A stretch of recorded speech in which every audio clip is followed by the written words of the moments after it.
sekalian, luar biasa dahsyat. Karena saya yakin dan percaya Tuhan selalu memelihara kita di sepanjang hari, minggu, bulan, dan tahun. Tuhan tidak pernah meninggalkan kita sedikit pun. Kita akan mulai ibadah kita pada pagi hari ini. Namun sebelumnya saya persilakan Bapak Ibu untuk ambil satu sejenak.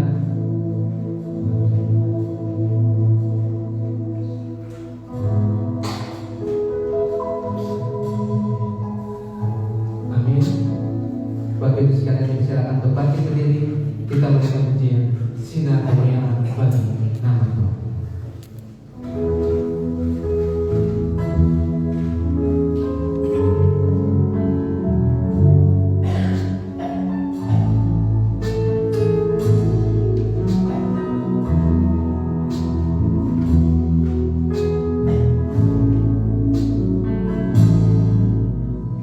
Sinar kemuliaan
kami, melalui puji-pujian kami Tuhan Yesus di tengah ibadah ini. Dan kami rindu kiranya Tuhan hadir dan memberkati ibadah ini dan memberkati kami pribadi lepas pribadi. Kiranya Tuhan berkati ibadah kami pada pagi hari ini. Pertolongan ibadah hari ini datang dari nama Bapa, Pencipta langit dan segala isinya, dari Tuhan Yesus Kristus Juru Selamat kita yang hidup, dari Roh Kudus yang senantiasa menyertai kita sampai hari ini. Amin. Sidang jemaat terkasih dalam Tuhan, mari kita buka Alkitab kita, kitab 1 Tesalonika pasal yang pertama sebagai pembacaan kita berbahasa pada pagi ini. 1 Tesalonika pasal pertama ayat pertama sampai dengan ayatnya yang ke-10. 1 Tesalonika pasal yang pertama ayat 1 sampai dengan ayatnya yang ke-10. Kita baca secara bergantian. Dari Paulus, Silvanus, Timotius kepada jemaat orang Tesalonika yang di dalam Allah Bapa dan dalam Tuhan Yesus Kristus, kasih karunia dan damai sejahtera menyertai kamu.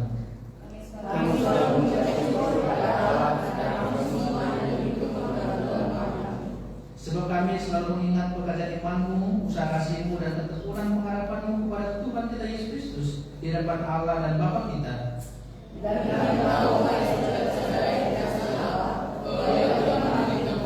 Sebab Injil yang diberitakan bukan disampaikan kepada kamu dengan kata-kata saja, tetapi juga dengan kekuatan oleh Roh Kudus dan dengan suatu kepastian yang kokoh.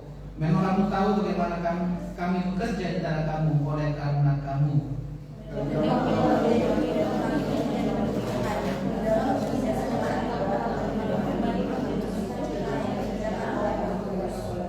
Sehingga kamu telah menjadi teladan untuk semua orang yang percaya di wilayah Makedonia dan Akaya.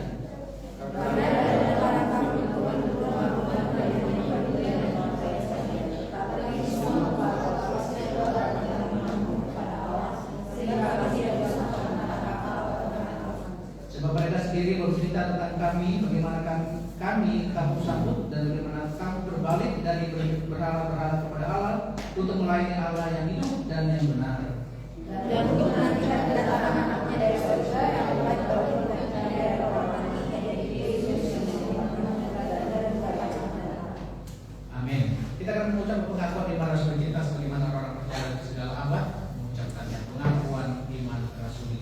Aku percaya kepada Allah yang Maha Esa, Bapa dan Bumi, dan kepada Yesus Kristus anak Tuhan kita yang dikandung daripada Roh Kudus, lahir dari Maria, yang menderita secara disalibkan mati yang dikuburkan, turun dalam kerajaan Allah, pada hari ketiga bangkit pula dari antara mati, naik ke surga, sebelah kanan Allah Bapa yang Maha Esa, datang akan datang untuk mengambil orang hidup dan mati.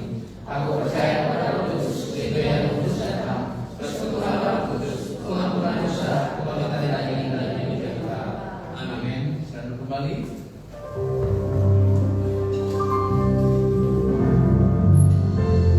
Shalom. Shalom. Haleluya. Kita masih dipuji dengan nama Tuhan.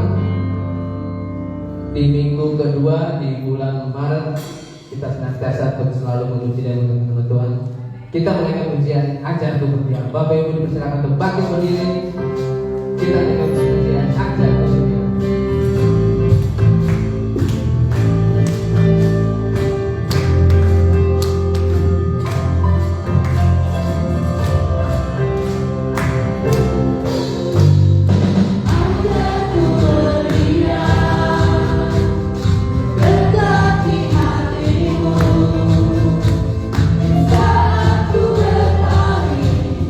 Terima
Bersyukurlah Tuhan karena ini hari yang telah dijadikan Tuhan.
Saya rindu Bapak Ibu untuk menyaksikan, menceritakan kebenaran firman, kebenaran Tuhan di dalam firman kita.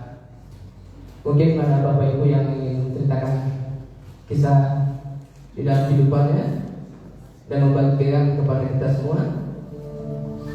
Mungkin kesempatan pertama saya persilakan untuk komisi pria untuk maju ke depan. Saya undang untuk komisi pria maju ke depan. Kita akan memuji dan memuliakan nama Tuhan.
Pujian yang sungguh luar biasa dari komisi pria.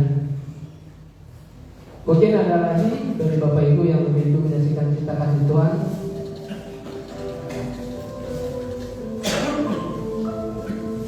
Baik, jika tidak ada, saya undang untuk adik-adik Sunny Kids maju ke depan.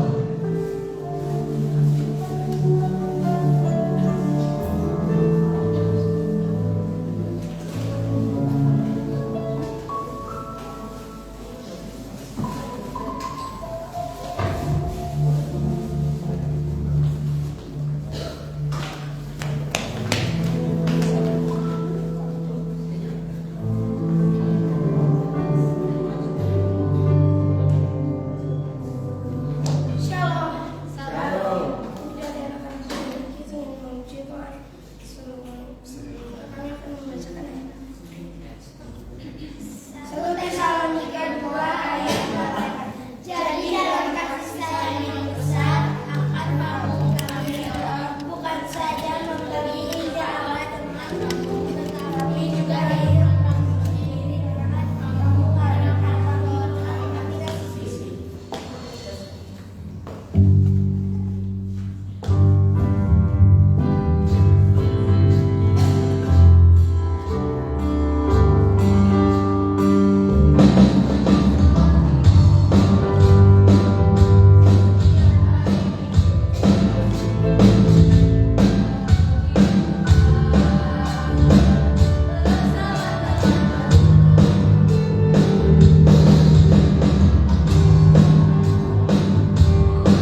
Tuhan anak-anak gereja ini berkati dalam kesehatan, berkati dalam perkembangan mereka, berkati dalam studi mereka masing-masing sehingga Tuhan berhasil dalam studi mereka dan Tuhan cukupkan setiap kebutuhan mereka selama mereka studi Bapak. Berkati orang tua, berkati sekolah minggu yang mulai berkati takbir, Tuhan. Kami berkata pada saat mengatakan dalam nama Tuhan Yesus Kristus yang mulia. Amin.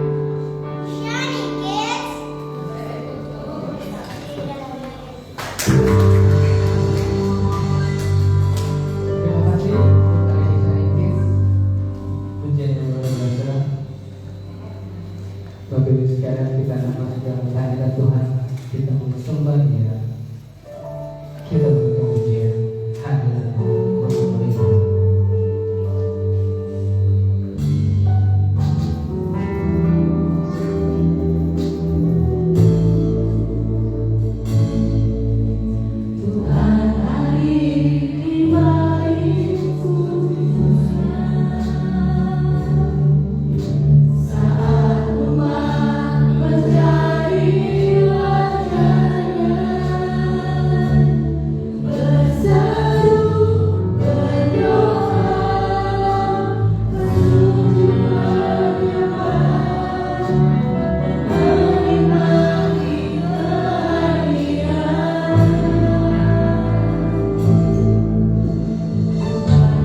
menyembah Kau ya Bapa. Kami mau setia dalam setiap pekerjaan pelayanan-Mu ya Bapa. Kami mau berdiam diri di hadirat-Mu ya Tuhan. Satukanlah pikiran dan roh kami untuk mendengarkan segenap firman-Mu yang akan Kau sampaikan melalui hamba-Mu. Urapi hamba-Mu ya Bapa. Biarlah setiap yang perkataan yang keluar dari mulutnya kami yakini dan imani semua berasal daripada-Mu ya Bapa. Terpuji-pujilah nama-Mu ya Tuhan, sebab Engkau yang layak kami puji, sebab Engkau yang layak kami sembah. Haleluya, amin. Kita mendengarkan kebenaran firman Tuhan, kita memberikan pujian. Firman jadi manusia.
Kalau bulan-bulan yang lalu di bulan Januari, Februari kita sudah belajar mempelajari kitab Kolose Dan di bulan ini kita akan belajar tentang, ya, di bulan Maret sampai April nanti kita akan belajar tentang kitab Tesalonika, ya, kitab 1 Tesalonika, Tesalonika kita akan belajar bersama-sama. Bapak Ibu saudara terkasih dalam Tuhan, ya, saya harap saudara masih ingat, ya, bagaimana firman Tuhan yang disampaikan minggu lalu oleh Bapak Matias. Ya. Kita juga mempelajari bagaimana 1 Tesalonika pasal yang pertama ayat 1 sampai 10 itu merupakan pujian seorang Rasul Paulus, ya, termasuk pujian dari Tuhan kepada siapa? Kepada jemaat di Tesalonika. Ya, Tesalonika merupakan salah satu kota tertua di Yunani, ya, kota tertua di Yunani. Dan pada waktu itu Rasul Paulus, ya, memuji jemaat Tesalonika. Kenapa? Jemaat Tesalonika itu mengalami pertumbuhan. Jemaat Tesalonika mengalami pertumbuhan, itu sudah ditulis 1 Tesalonika pasal yang pertama ayat yang ketiga.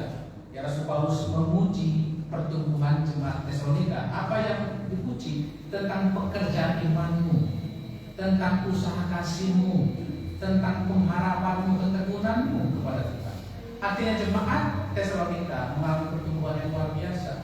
Ini merupakan gambaran terhadap jemaat yang ideal, ya. Bagaimana? Karena mereka betul-betul bertekun dalam iman seperti jemaat mula-mula.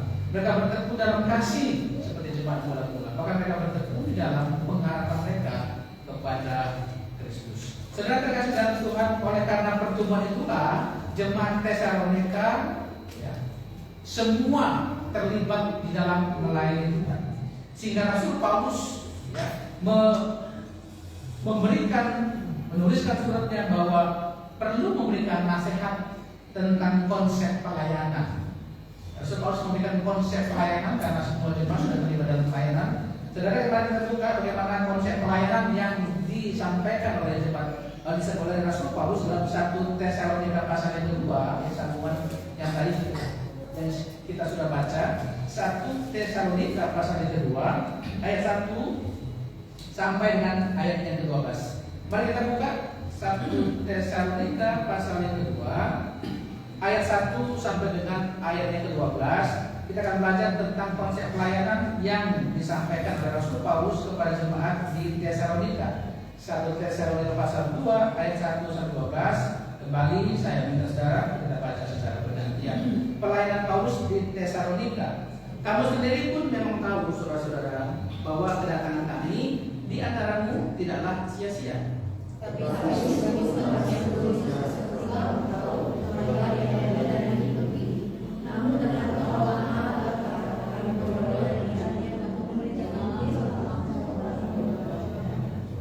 Sebab nasihat kami tidak lahir dari kesesatan atau dari maksud yang tidak murni, dan juga tidak disertai tipu daya.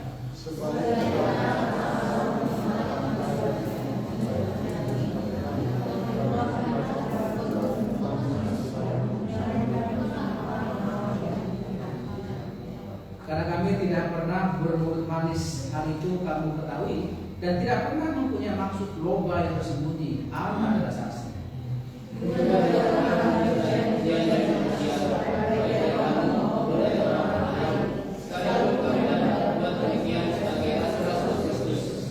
Tetapi kami berlaku ramah di antara kamu, sama seperti seorang ibu mengasuh dan merawat anaknya.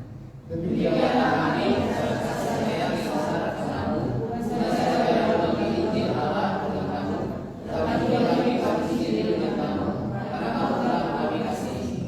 sebab kamu masih ingat, saudara-saudara, akan usaha dan jerih lelah kami. Sementara kami bekerja siang dan malam supaya jangan menjadi beban bagi siapapun juga dari kamu. Kami memberitakan Injil Allah kepada kamu.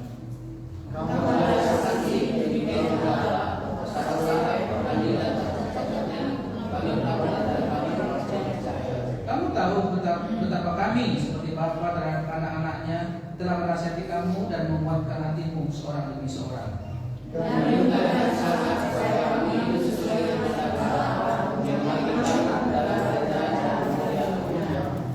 Amin. Bapak Ibu saudara terkasih dalam Tuhan Yesus, ya. Di sini kita boleh belajar bahwa ini merupakan surat Rasul Paulus kepada jemaat di Tesalonika, tentunya dengan pengilhaman dari Allah sendiri, ya, dari Tuhan sendiri, untuk Rasul Paulus sampaikan kepada jemaat di Tesalonika, ya. Kepada jemaat di Tesalonika memberikan nasihat dan juga puji-pujian kepada jemaat Tesalonika yang mengalami pertumbuhan yang luar biasa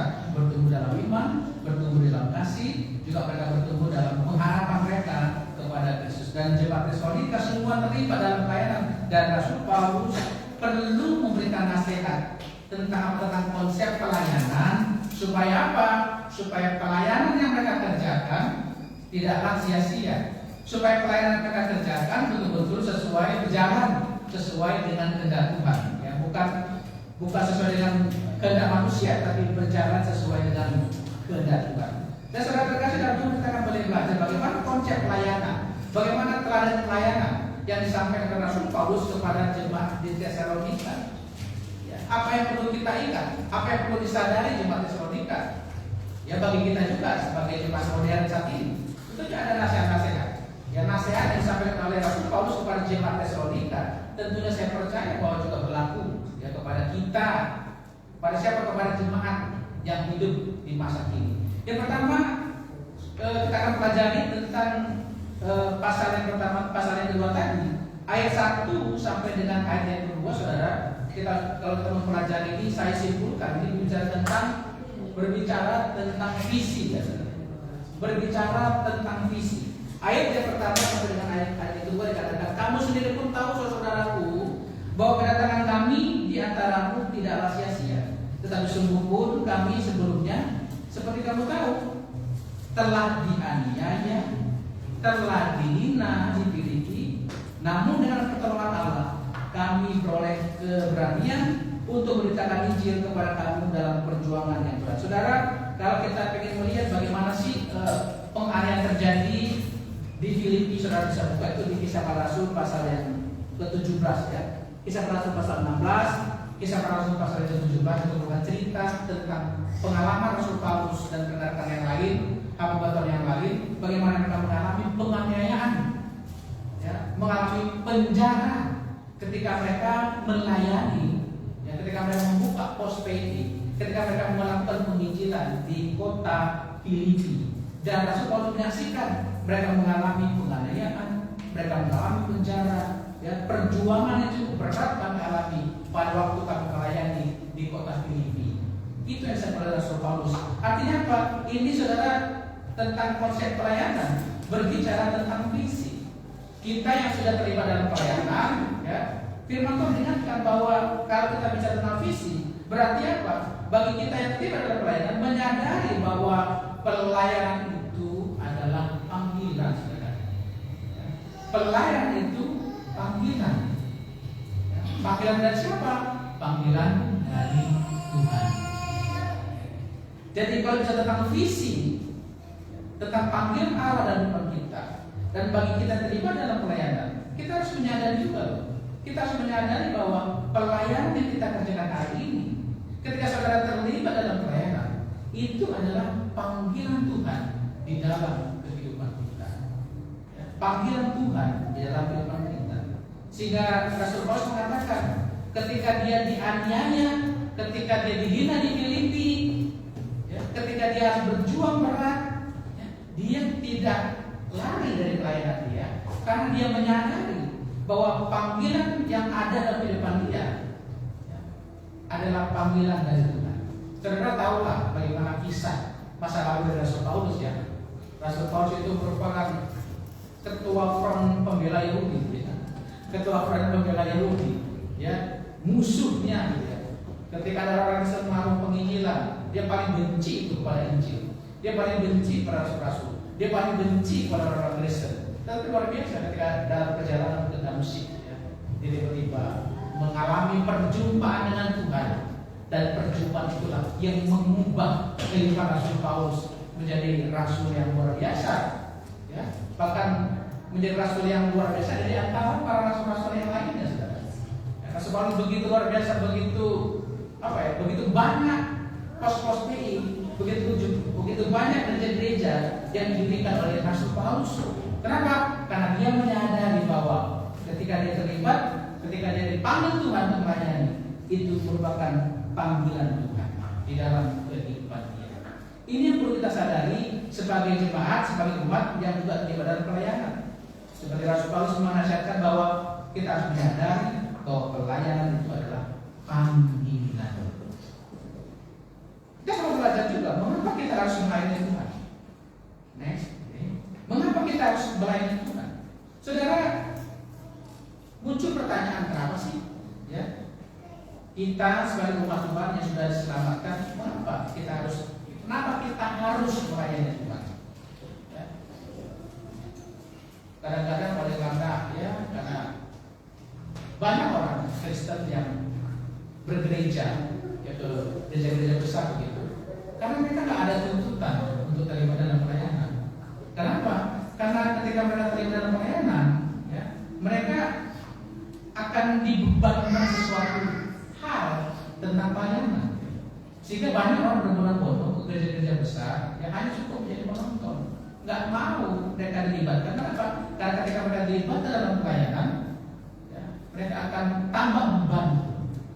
Apalagi sebagai seorang istri, sebagai seorang suami, sebagai seorang istri udah capek di rumah, apalagi capek kerja, ya, sebagai wanita pekerja, wanita karir begitu. Aduh, dimarahi di gereja, dituntut lagi tanggung jawab pelayanan, kamu nggak pusing.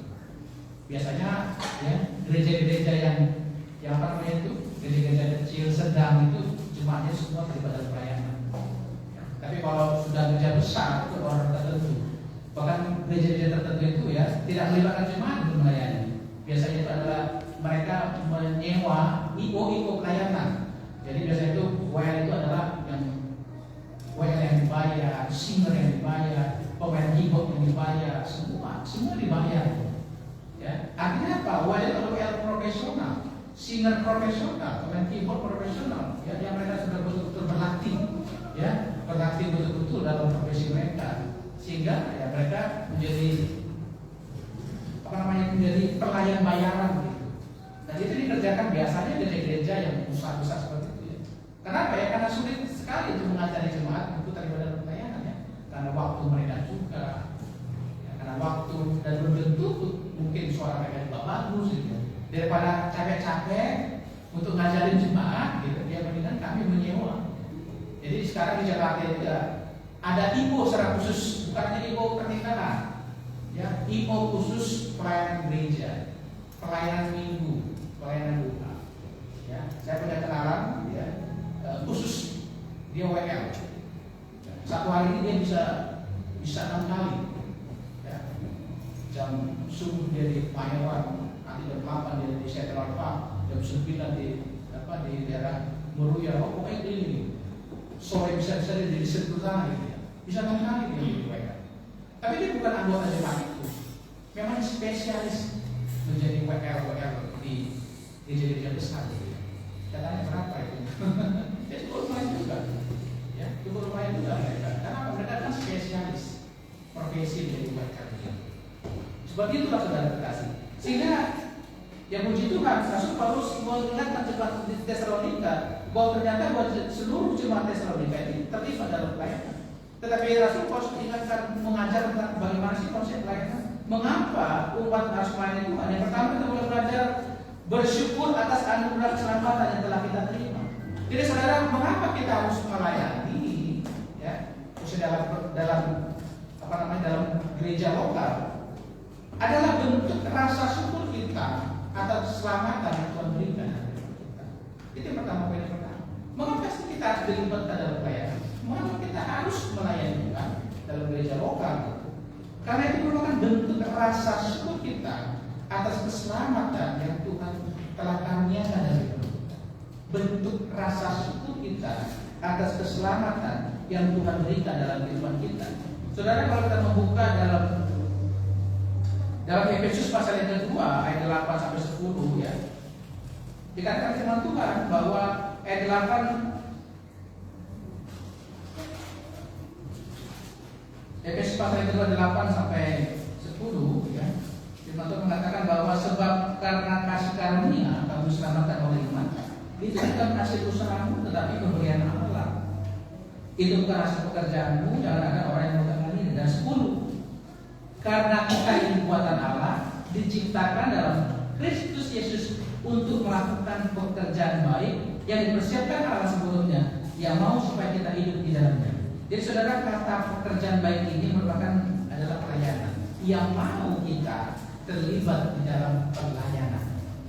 Karena kita sudah diselamatkan oleh Kristus, Ia mau, ya, Ia mau kita juga terlibat di dalam pelayanan.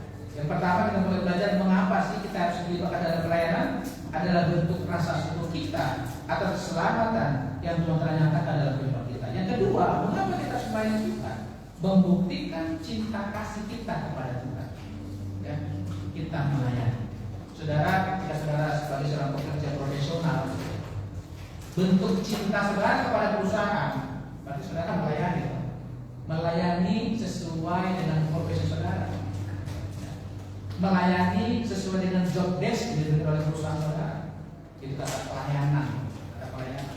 Apa itu? Bentuk saudara, ya, mencintai perusahaan itu. Bentuk saudara mencintai perusahaan itu. Istri melayani keluarga, melayani suami, ya. Bentuk cinta kita kepada suami. Bentuk cinta kita kepada anak-anak.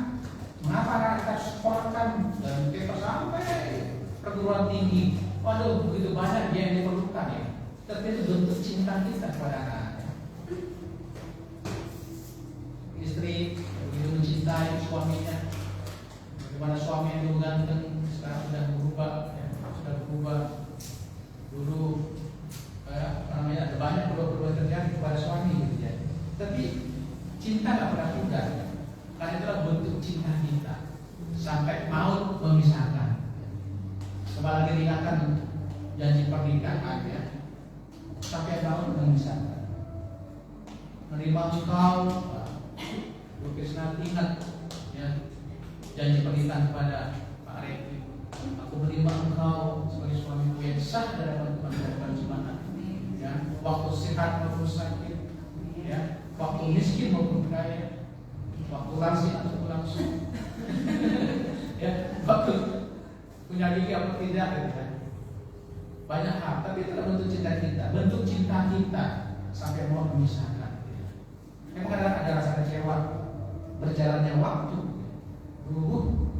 yang kesel kita, ya, menjalani waktu itu bentuk cinta kita kepada keluarga kita. Itu apa? Untuk kita sebagai bentuk kita mencintai Tuhan. Jadi saudara terkasih dalam Tuhan, mengapa kita pelayanan?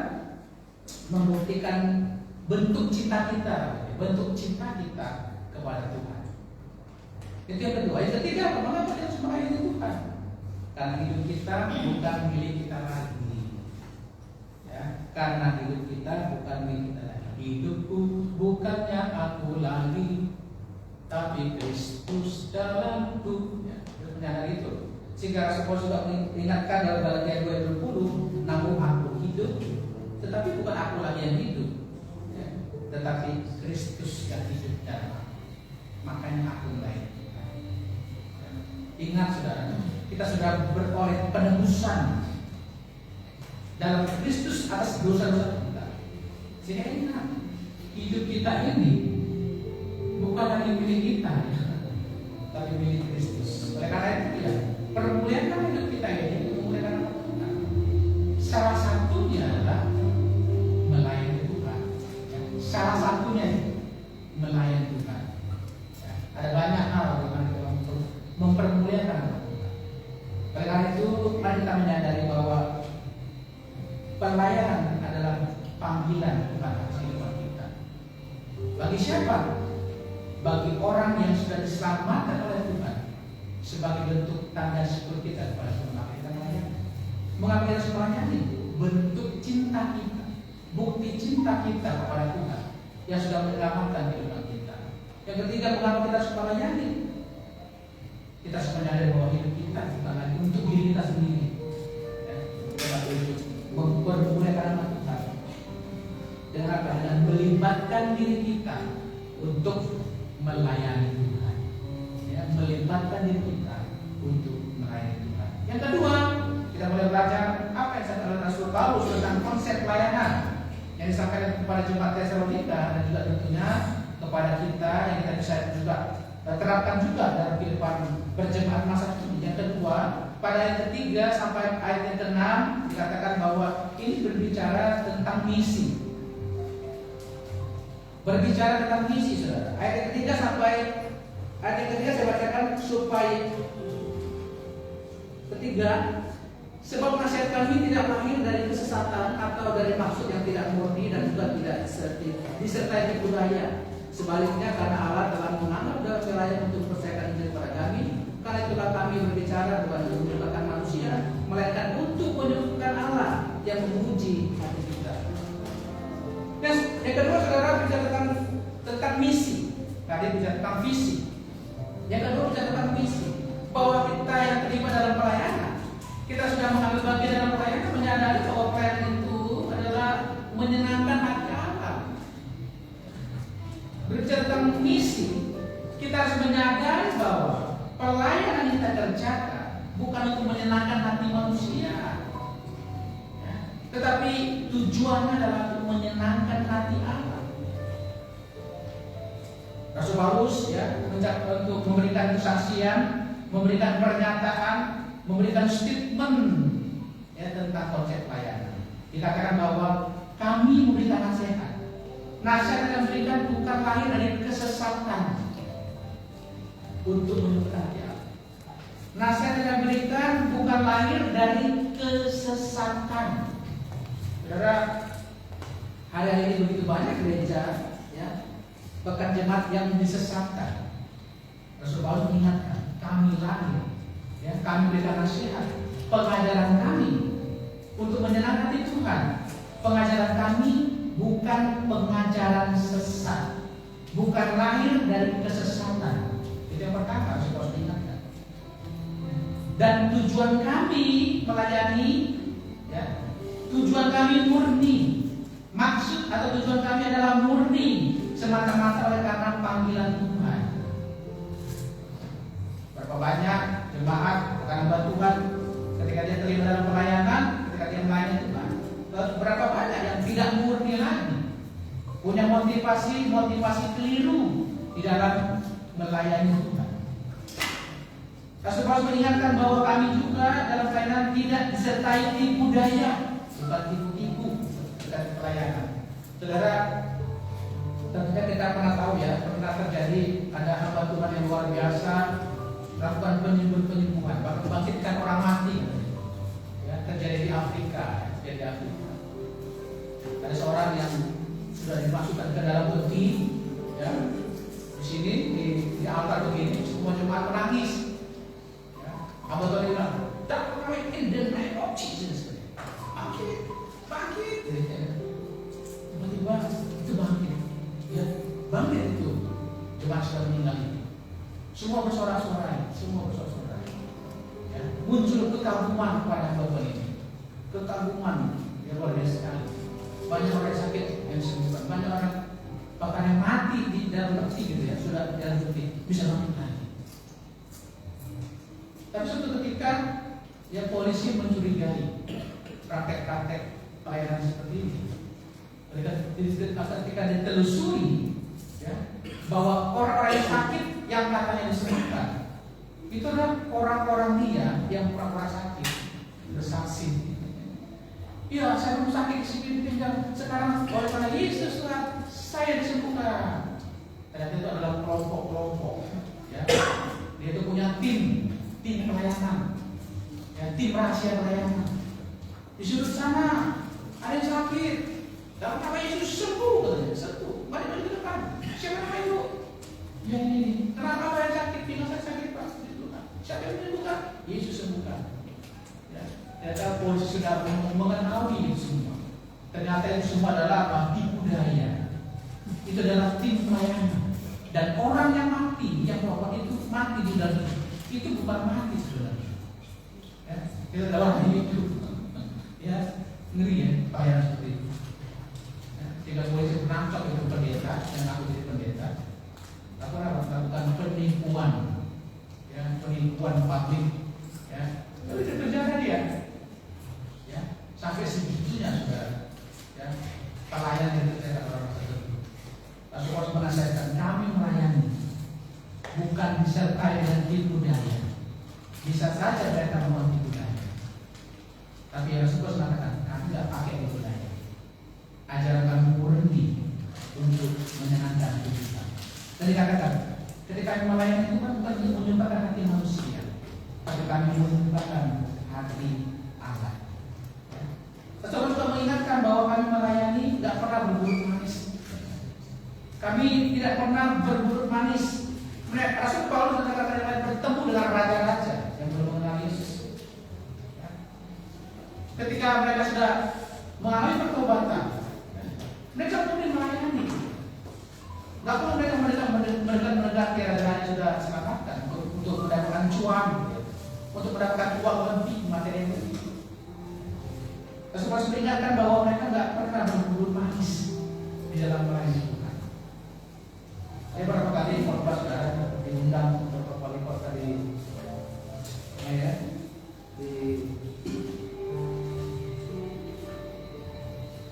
Angkatan Darat. Ya, saya sampaikan menjadi kebenaran. Saya tidak mau memuji-muji.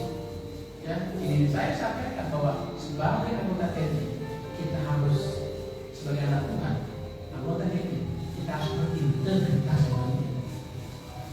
kejujuran di dalam melayani Tuhan, dalam profesi kita. Ya, sudah itu terakhir sekali saya diundang untuk berkorban di situ. Ya, apa sih? Ya bisa aja kita berkorban di situ. Menyanjung komandan di situ, keren lupa. Sehingga pasti saya nggak mau terjebak juga. Terjebak kita tahu dia melakukan dosa. Apakah kita harus berdiam diri tidak menegur dosa-dosa itu?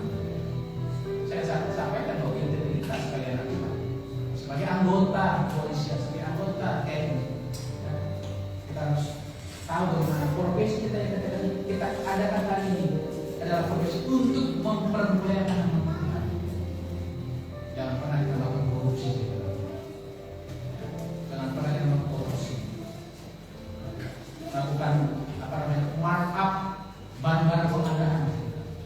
Karena saya kan memang khusus di situ ya di pengadaan barang, pengelolaan keuangan. Sudah ya, itu ya semua tertunduk memang, semua tertunduk.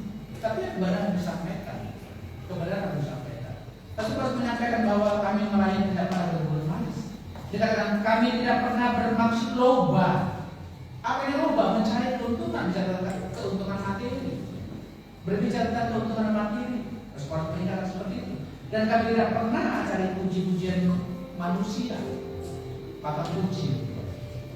Inilah arti pelayanan yang disampaikan oleh Rasul Paulus. Ya, dia menyatakan pernyataannya, dia menyatakan statementnya bagi mereka yang melayani Tuhan, bahwa pelayanan yang mereka kerjakan tidak didasari oleh kesesatan. Betul-betul mereka mengasihi Tuhan, betul-betul mereka mengajak tentang kebenaran firman Tuhan. Sekarang banyak saudara hamba Tuhan yang instan, sehingga dia banyak juga jemaat-jemaat yang mudah disesatkan.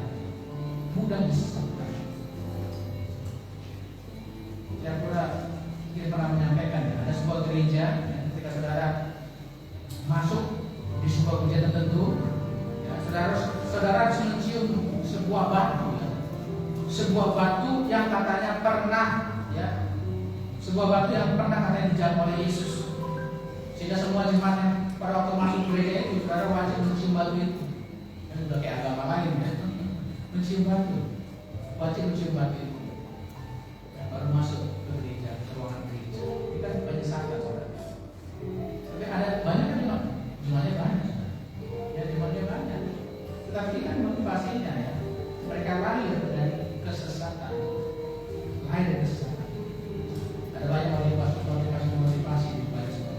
Tapi kita boleh baca dari Rasul Paulus yang dalam pelayanannya, bicara tentang misi, bahwa menyadari bahwa pelayanan itu menyenangkan hati Tuhan, bukan untuk menyenangkan hati manusia, bukan hanya untuk menyenangkan hati pendeta, bukan untuk menyenangkan hati gembala, tapi motivasi kita melayani menyadari bahwa pelayanan itu menyenangkan hati Allah, bukan menyenangkan hati manusia. Yang kedua, yang ketiga, ya, yang ketiga kita boleh belajar pada ayat ke-7 sampai 12, ya, bicara tentang motivasi. Jadi pertama kali bicara tentang visi, yang kedua misi, yang ketiga motivasi. Ayat 7 sampai 12 dikatakan bahwa apa? Saya simpulkan, menyadari bahwa pelayanan itu berbicara tentang apa? Berbicara tentang kerelaan dan ketulusan.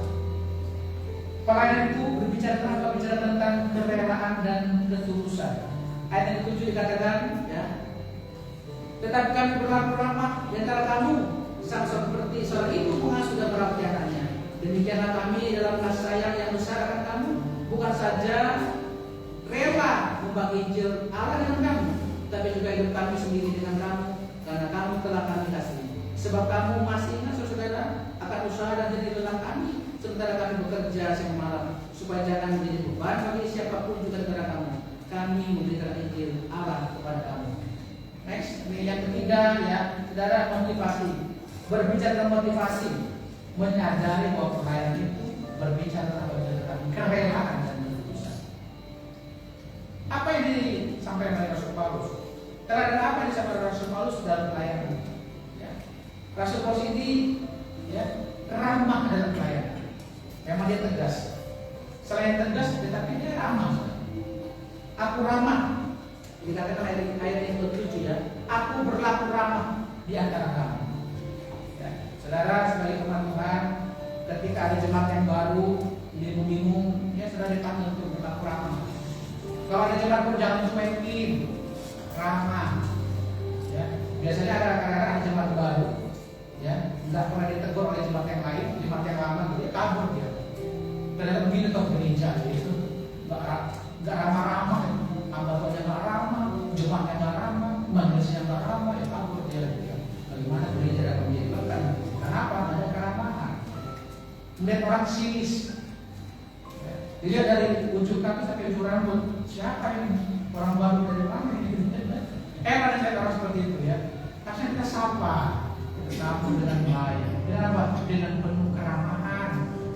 Ya, mari kita punya tugas. Kalau ada jemaat-jemaat baru, siapapun itu, saudara, ya, baik itu anak kecil, anak remaja, anak pemuda, atau orang dewasa, melakukan ramah kepada mereka.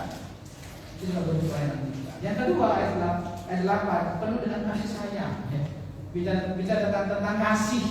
Ini dasar pelayanan kita, tentang kasih. Bagaimana Rasul Paulus mengasihi jemaat Tesalonika. Konsep kasih yang luar biasa, kasih yang bersumber dari Allah itu sendiri, kita terapkan dalam pelayanan kita. Yang ketiga dikatakan ayat 9, kerelaan. Sebab kamu masih kasih saudara akan usaha dan jadilah kami, sementara kami bekerja siang malam, supaya jangan menjadi beban bagi siapapun di antara kamu. Kami memberikan Injil Allah kepada kamu. Yang ayat 9 dikatakan ada kerelaan, saudara. Ada kerelaan. Dikatakan Rasul Paulus dan rekan-rekan yang lainnya, mereka itu adalah seorang pekerja siang dan malam, tetapi mereka masih memikirkan pelayanan. Mereka itu bekerja, ya. Mereka adalah pekerja juga. Rasul Paulus pekerja, membuat tenda, penyewa tenda, siang dan malam dikatakan. Ya. Rasul Paulus menyatakan bahwa supaya aku pun tidak menjadi beban, jadi beban dalam pelayanan saya. Artinya apa?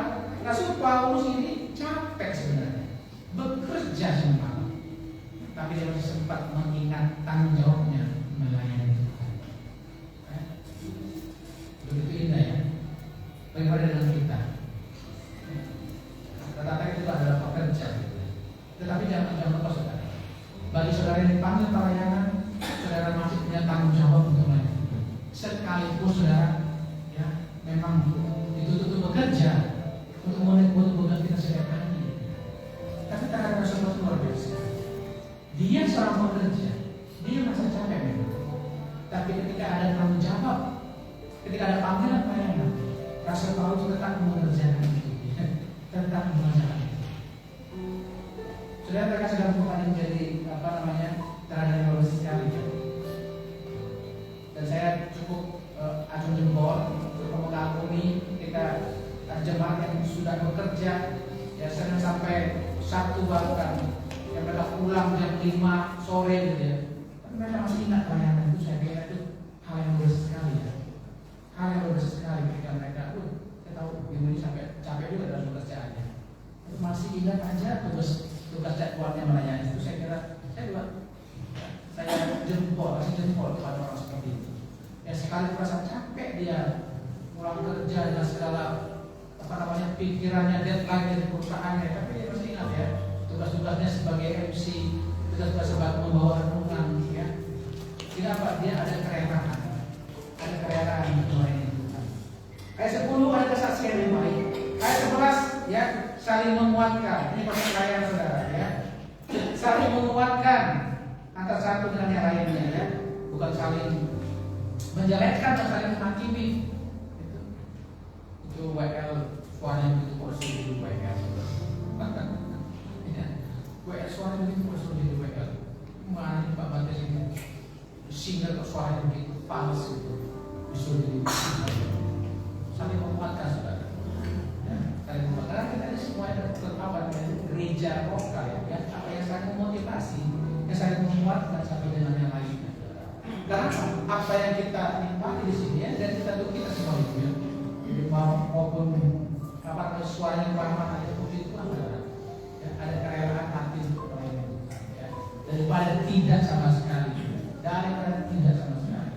Karena teman bisa menguatkan satu dengan yang lain. Ayat 12 dikatakan dan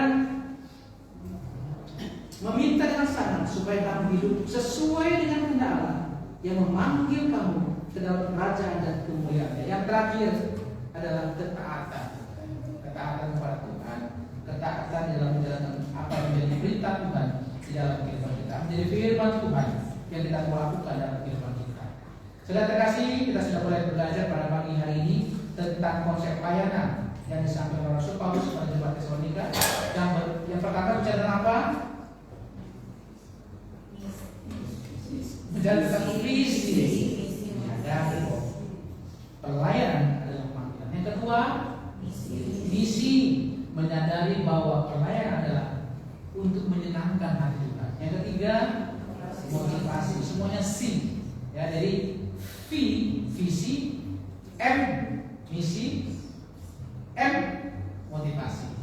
Ya, visi, misi, motivasi. Itulah program pelayanan kita, sehingga ketika kita melayani, banyak orang diberkati di dalam pelayanan kita. Saudara ya, selamat terlibat dalam pelayanan dan kita kerjakan biarlah mengingatkan kita berdoa.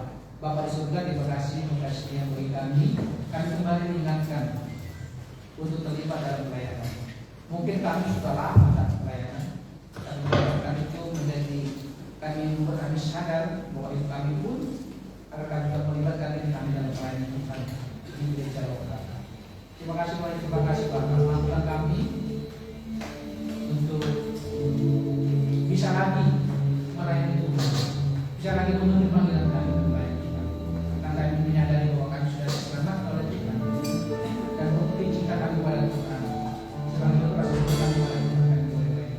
Terima kasih Bapak, apa yang terjadi di jemaat Tesalonika. Biarlah Tuhan menyatakan kepada jemaat dikasih dan bangsa, sehingga umat dapat dibawa untuk Tuhan dalam iman, dalam kasih, dalam pengharapan mereka kepada Kristus, dan kami semuanya terlibat dalam melayani Tuhan sampai akhir hidup. Dan firman-Mu dalam nama Tuhan Yesus.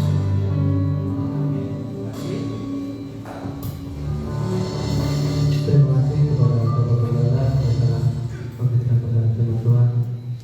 Sudah siap untuk melayani Tuhan? Sudah siap untuk melayani Tuhan? Haleluya. Kita selalu setia untuk melayani Tuhan. Pada siang hari ini kita akan memberikan persembahan kita yang bertugas Bapak Kristus Manuas dan Bapak Regi. Namun Pak Gustav tidak hadir. Kita sedianya Bapak Victor Wola untuk menggantikannya. Kita akan menaikkan pujian Aku Diberkati.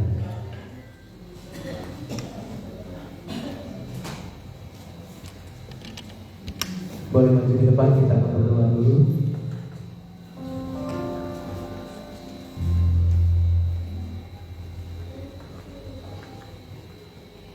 Kita bersama berdoa.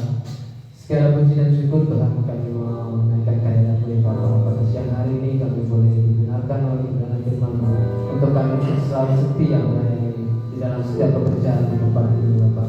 Biarlah pelayanan kami boleh menjadi berkat, biarlah pelayanan kami boleh menjadi berkat untuk orang di sekitar kami di luar, bahkan untuk kemuliaan nama-Mu ya Bapak. Siang hari ini kami akan memberikan persembahan, kiranya Tuhan memberkati tangan-tangan yang memberikan maupun yang belum memberikan. Biarlah Tuhan membalas berlipat kali ganda. Terpuji namamu, haleluya, amin. Kita naikkan pujian Aku Diberkati.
Pada siang hari ini kita akan menaikkan doa-doa syafaat kita. Pokok-pokok doa sudah tertera dalam warta, dan yang bertugas pada siang hari ini Bapak Franky Makanani. Kita menaikkan pujian Hanya Kau.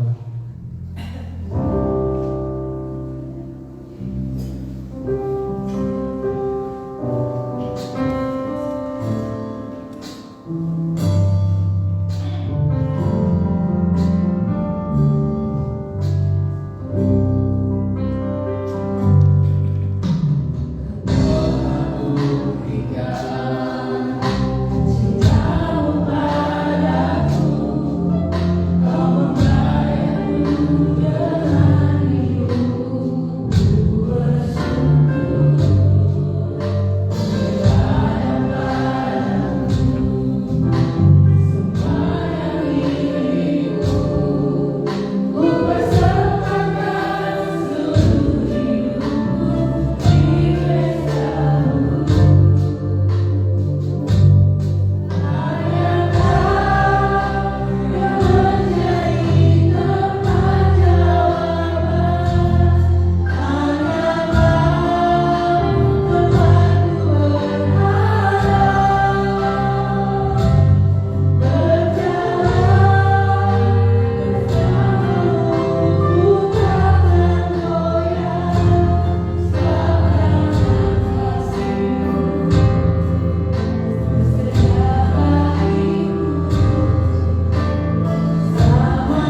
Tuhan memberkati setiap pelayan kami. Maka kami mohon membawa setiap penginjilan yang ada di negara kami seharusnya hari di hari pedalaman. Kiranya berkat Tuhan tolong sehingga pelayan-pelayan kami juga semakin diperluas dan semakin memuliakan nama Tuhan. Maka kami juga berdoa untuk penghuni kami yang sedang kami sponsorkan untuk bersekolah teologi. Kami berdoa agar Tuhan menyertai ini sehingga menunaikan tugas pelayanannya dalam pendidikan dengan baik dan tidak mengalami kekurangan apapun. Bapak Saudara, kami berdoa untuk keberadaan Majelis GKI daerah Jawa Banten untuk setiap program-programnya tahun 2020 ini, memberkati setiap persidangan yang akan diadakan pada tanggal 24 hingga 26 Oktober, akan pengurus dan setiap pelayanan yang dilakukan oleh majelis daerah semua berjalan dengan baik dan berkat Tuhan. Kami berserah untuk bangsa dan negara kami, pemimpin negara kami, berkat Tuhan turut berkuat bangsa negara kami ini, sehingga negara kami boleh berjalan dalam pimpinan dan berkat Tuhan. Kami berdoa pemimpin negara kami, presiden, bahkan aparat pemerintah yang tertinggi maupun yang rendah, baik yang di daerah maupun yang ada di kota, menyertai sehingga bangsa negara ini berjalan seturut dengan rencana Tuhan. Terima kasih Bapak, kami bersyukur untuk semua yang boleh kebanyakan buat kami.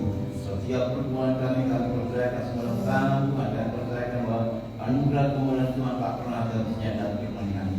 Terima kasih Bapak, kami mengucap syukur untuk setiap pertemuan kami dan setiap apa yang kami naikkan bila pernah kembali dengan sia-sia dan itu boleh kami rasakan sampai saat ini. Kami mengucap syukur untuk setiap doa yang boleh kami naikkan dan kami umumkan. Karena kami tahu bahwa Allah kami Allah yang mendengar dan Allah yang menjawab setiap doa kami. Kami bersyukur setiap doa yang kami naikkan pada siang hari ini.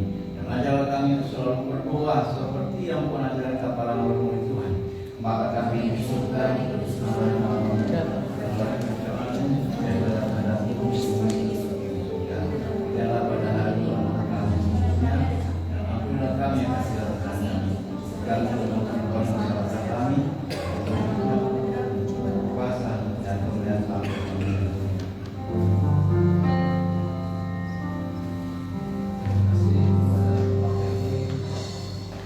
untuk pelayanannya.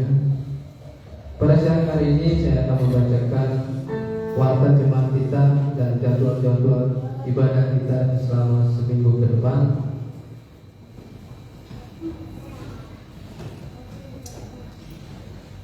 Setelah ibadah siang hari ini ada ibadah komisi pria.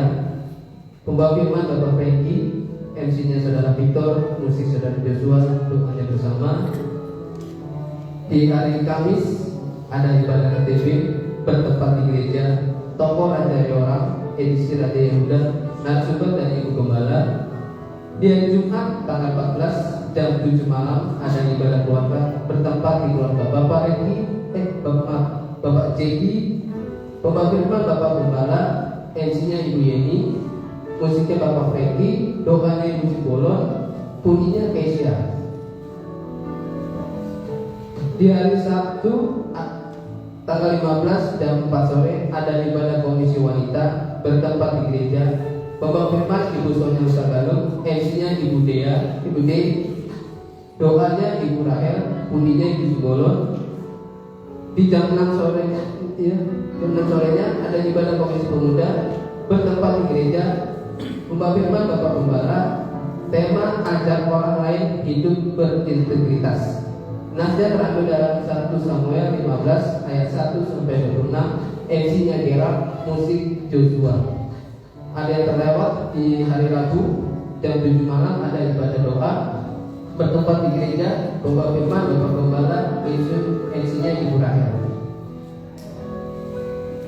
Minggu di tanggal 16 jam 7.30 minggu depan ada ibadah komisi sekolah minggu bertempat di gereja. MC-nya Josefina, temanya sukacita atas jemaat. Nasnya 1 Tesalonika 2 ayat 13 sampai 19. Pembawa firman Kak Yeni, musiknya Kak Gerard. Dan ibadah raya minggu tanggal 16 dan 9.30 bertempat di gereja Pembawa firman Evangelis Toga RH. Tema sukacita atas jemaat. Nasnya 1 Tesalonika 2 ayat 13 sampai 19. WR-nya Saudari Jessica Utagalu, singernya Ibu Adita dengan Saudara Aldi, keyboardnya Saudara Joshua, gitar Era, bassnya Marcel, drumnya Victor, kesaksian dari Komisi Pemuda, Bu Indonesia dan Natali, doanya Ibu Sonia Utagalu, LCD Salomita, penerima tamu Ibu Rahel, pembuat renungan Ibu Kopi Patikawa. Ada tambahan dulu?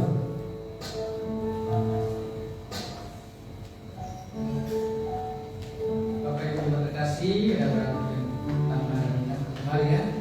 Mungkin pertama mengucap terima kasih juga ya kepada jemaat yang pada sore hari ini. Tuhan memberkati.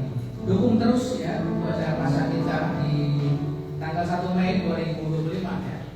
Tanggal 1 Mei 2025 acara pasca kita bersama yang akan dilakukan di KB Ragunan ya, di Kebun Binatang Ragunan. Kita akan buat namanya itu pembiayaan untuk acara ini. Saudara terkasih, bahwa panitia yang sudah ditunjuk ini panitia setahun ya. Panitia pasca, panitia Agustusan, panitia HUT gereja, panitia Natal juga ya, dan orang terus panitia dan tetap terus ya benar rela untuk melayani Tuhan ya. Oleh karena itu hari ini panitia mengadakan bazar, saudara harus wajib berpartisipasi karena ya bazar hari ini sangat berat dibuatnya ya, penuh dengan cucuran air mata. Jadi saudara wajib berpartisipasi ya dengan cucuran air mata yang dibuat.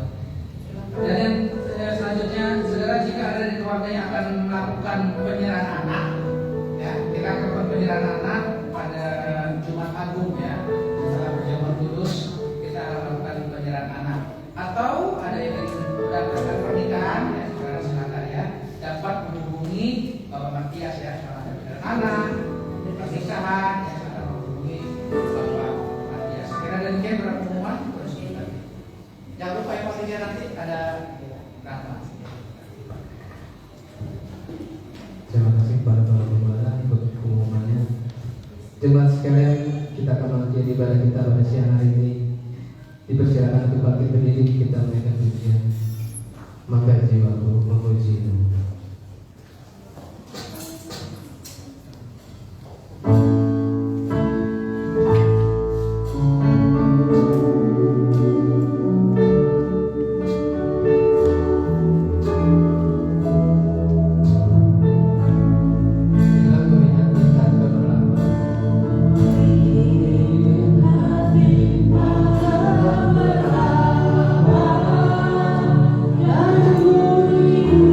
Aku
Tuhan menghadapkan wajahnya kepadamu dan beritahu damai sejahtera. Kiranya berkat adalah Bapa, kasih pengharapan dari Tuhan Yesus Kristus, menyerta penghiburan nasihat dari Roh Kudus, kiranya menyertai kita sepanjang hari ini, esok sampai pada Natal, terus datang kedua kalinya. Haleluya, haleluya, amin.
Amin. Ibadah